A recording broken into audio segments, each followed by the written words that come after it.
With the draw, Indiana moves to 1-1-2 on the new season and will go back home to Bill Armstrong Stadium to take on the Dayton Flyers on Monday. For IUS TV Sports, I'm Josh Pose. Welcome back. We had ourselves an incredible week of college sports. From buzzer beaters to flags being planted, it was a whirlwind of a feast week. We kick off with the battle for the Old Oaken Bucket. Indiana and Purdue playing at night for the first time in its 126-year history in a winter wonderland. Bringing the boom, Justice Ellison finding pay dirt to open the game, 7-0 Indiana. 5 touchdowns and a field goal later. Indiana up 45-0, piling on. Miles Cross catching and getting his defender caught between the moon and New York City for a 39-yard touchdown. 2 drives later, Taven Jackson on the read option finds the end zone, capping off a 66-0 beatdown of the Boilermakers. The 66-point margin is the worst defeat in Bucket game history for Purdue and second worst all time. Indiana will now await the college football playoff final release on Sunday, which as of now has the Hoosiers as one of 6 teams to have a 99% chance of being in. Bloomington on the hardwood, rough go of things for Mike Woodson and his Indiana basketball program as they went down to the Bahamas for the Battle for Atlantis tournament last week. After a 28-point loss to Louisville just 24 hours prior, the Hoosiers were tasked with playing a third-ranked team in the country in Gonzaga. Back and forth early on, but Ryan Nembhard, yes, the brother of Indianapolis Pacers Andrew Nembhard, was all over the stat sheet on Thanksgiving. Here getting an and one. Two of his 11 points he converted on the free throw. And all day long, here's Nembhard, Khalif battle.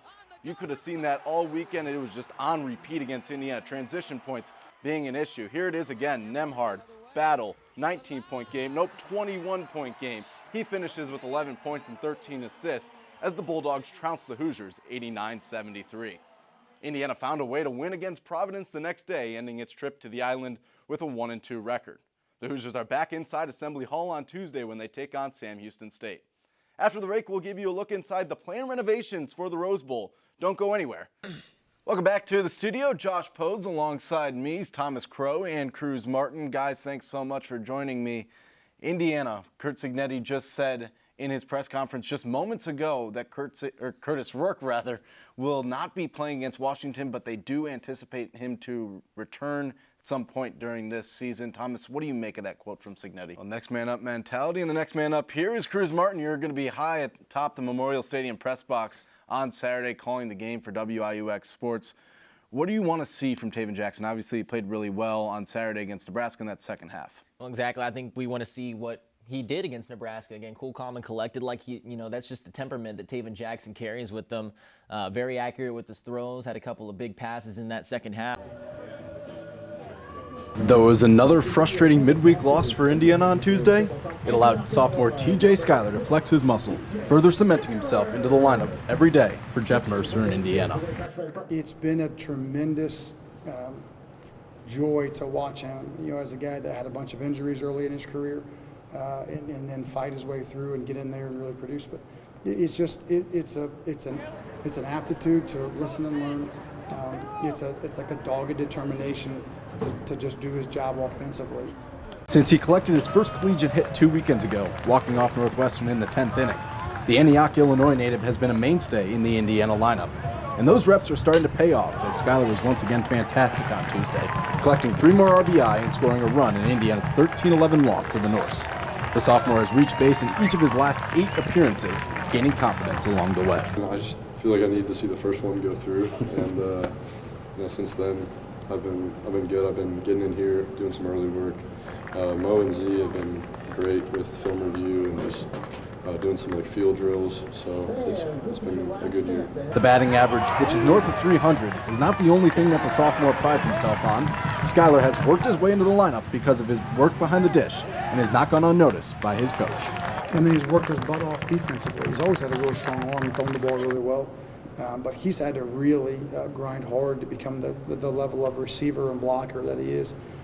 From his day one, his freshman year, to now, he's a totally different baseball player from a defensive standpoint. As senior catcher Jake Stadler recovers from an illness and an injury, Jeff Mercer in Indiana may have to rely on Schuyler as the Hoosiers begin a quest to a Big Ten title this weekend in State College against Penn State. From Rainy Bart Kaufman Field, I'm Josh Pose IUS TV Sports. Aoki has been fantastic this year for Southern Cal. He's been a workhorse. It's been a dominant pen. The team likes to work on their starters. They like to rely on them. Aoki himself, this season, 4 of his 6 outings have gone 5 or more, and just 2 weeks ago in Ann Arbor against Michigan, he was stellar. 7 innings, giving up 2 runs on 4 hits, striking out 3, earning his 2nd victory of the season. His 31 strikeouts to 2 walk ratio is going to clash with the patient Indiana lineup, but he has the lead, so it's much easier to pitch with the lead for Aoki after a 2-run second for the Trojans. Guys, back to you. Jake, 6 for 10 today, 2 home runs, 7 RBIs. Not a bad day at the office. What went well today? A lot, you could say. You know, it's better when I'm hitting and I'm not thinking. So today was one of those days where I just kind of get in the flow state, and you know, having everybody else hit around me also helps too. So props to the rest of the team for putting together a great game. 15 hits does something to a team, and 13 runs is also one. I can't say that on here, but that was a good game from us. I love that, and I'm hoping we carry that in tomorrow. You said it was a team effort, 16 strikeouts from the pitching staff. How good does it feel as a hitting staff that you get 16 strikeouts from your pitching staff? It's amazing. Earlier in the season we had some parts where, some people thought it was hitting, some people thought it was pitching, but when we get on the same page, we have each other's backs, and, if the pitchers are down, we pick them up. If we're down, the pitchers pick us up. So, today was a great team win. You guys get momentum of winning game 2 of the doubleheader. How do you guys carry that into tomorrow? Just don't change anything. Our pitchers know what to do. Our hitters know what to do. We got a game plan. We just got to stick to it. Jake, get your rest. Quick turnaround tomorrow. Yes, sir. Congrats. Guys, back to you. Wonderful in Indiana. Keep the Volunteers off the board in the top half of the first inning. They'll have their bats go to work here against Drew Beam. Devin Taylor, Josh Pine, and Nick Mitchell will lead off. What do we know about Beam? Drew Beam's somebody who has just been a mainstay in this Tennessee rotation. Was their Friday starter really early in the year. It was kind of a debate who their ace was, and they actually went with Beam for the second game. There's a couple different reasons you could see that. A lot of teams like to pitch their better arm against the better team. They played the 4C the first game. But nonetheless, Drew Beam is a 5-pitch mix. It's something you don't see very often in college. Lower 90s in his fastball, makes a lot of his money on a breaking ball. He has a really good changeup. Yeah, he'll have a great defense behind him with Dreiling, Ensley, and Tiers in the outfield left to right with Amick, Curly, Moore, and Burke around the horn in the infield. Cal Stark has the dish, and the aforementioned 6'4", 207-pound junior from Murfreesboro, Tennessee, Drew Beam, on the hill. Yeah, I mean, high expectations for Beam coming into the year. You go all the way back to his freshman year. He's a junior right now. Sub-3 ERA and 15 starts in SEC play. His freshman season was named a freshman first-team All-American. Coming into this year, first-team general overall All-American coming into the year. Didn't have exactly the regular season some people expected, but still really good. Well, he'll have to face the hot bat of Devin Taylor, who went 3 for 6 yesterday, 3 singles. The first pitch from Beam to Taylor is on the outer third, called strike number 1. Yeah, it's going to be interesting with Taylor because he's one of the guys that his injury with his shoulder as of late, it looks like it's affected his power a little bit, but the contact's still been there. A long wind, and the pitch is outside, and the count's now a ball and a strike. And it just feels like he is one of those guys for Indiana that if they are going to have success, they need him to do well, especially against the #1 team in the country. The kick and the 1-1 home, a ground ball to the right side. It rolls foul of the first base bag, and the count's now a ball and 2 strikes to the sophomore from Cincinnati, Ohio. Yep, 2 former freshman All-Americans going at it right now in Beam and Taylor. Taylor, more recent, only in his sophomore season right now, but both of these guys, to be expected with that freshman All-American, were huge recruits out of high school.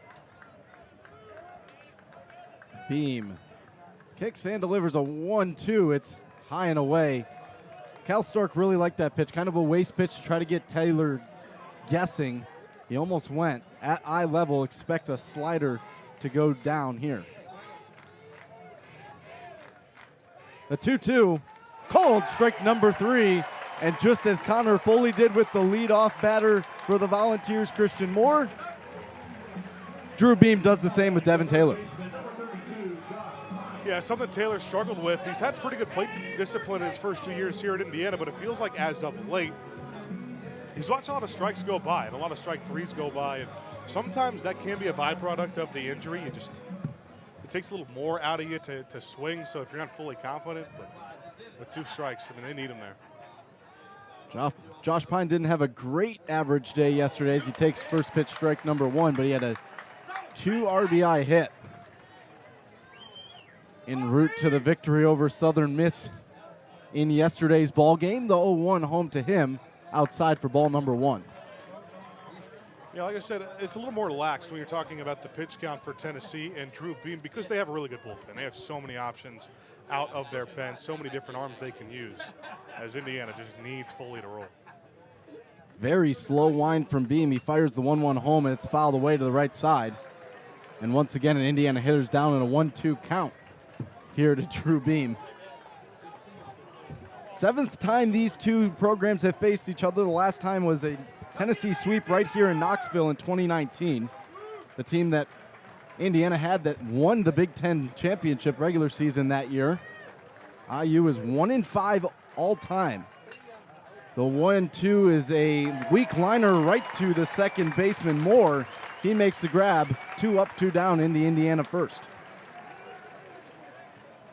First game between these two teams was in 1917. 107 years ago was a 5-2 Tennessee victory. And the last time the Hoosiers won was here in Knoxville in 2011. I know Austin Render for Indiana Radio usually does the trivia questions, but we might have one later. In steps Nick Mitchell into the left-handed batter's box. 351 hitter, 49 RBIs.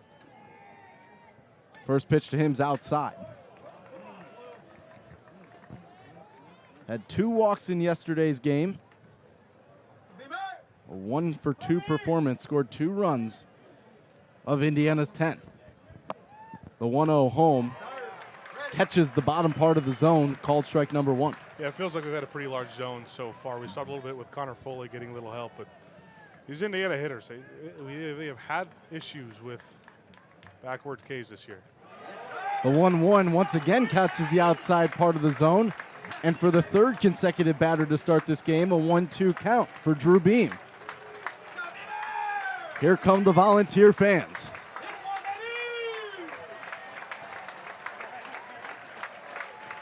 The 1-2, cut on and miss strike number 3.